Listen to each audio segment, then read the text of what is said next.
سر سید احمد خان پہلے مسلمان رہنما ہیں جنہوں نے مسلمانوں کو انگریزی پڑھنے پر ابھارا اور مسلمانوں سے چندہ جمع کر کے علی گڑھ کالج قائم کیا، جو بعد میں ترقی کر کے مسلم یونیورسٹی بن گیا۔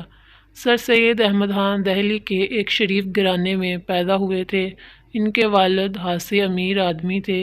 امیروں کے بچے اکثر بگڑ جاتے ہیں، مگر سر سید احمد خان کی والدہ پڑھی لکھی، دیندار اور نیک عورت تھیں۔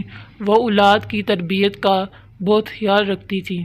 ایک دفعہ کا ذکر ہے، سر سید احمد خان ابھی بچے ہی تھے، انہوں نے اپنے نوکر کی کسی بات پر خفا ہو کر اس کے تھپڑ مار دیا۔ والدہ کو معلوم ہوا تو وہ سخت ناراض ہوئیں اور کہا، جب تک نوکر سے معافی نہیں مانگو گے روٹی نہیں ملے گی۔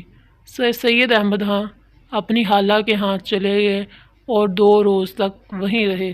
تیسرے دن ان کی خالہ ان کی والدہ کے پاس آئیں اور سر سید احمد خان کی سفارش کرنے لگیں، مگر انہوں نے کہا، میں ایسے گستاخ لڑکے کو گھر میں رکھنے کے لیے بالکل تیار نہیں، اس سے کہو کہ پہلے نوکر سے معافی مانگو۔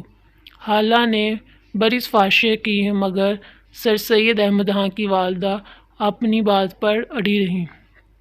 آخر خالہ نے واپس جا کر سر سید احمد خان کو تمام بات بتائی کہ جب تک تم نوکر سے معافی نہیں مانگو گے تمہاری والدہ تمہیں گھر آنے کی اجازت نہیں دیں گی۔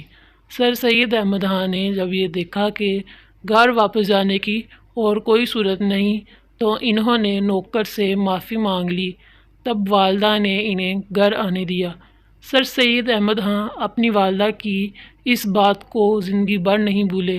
بڑے ہو کر انہوں نے بہت عزت اور شہرت حاصل کی، مگر وہ ملازموں اور اپنے سے کم درجوں کے لوگوں کے ساتھ ہمیشہ خوش اخلاقی اور نرمی سے پیش آتے اور کسی کو بھی شکایت کا موقع نہ دیتے۔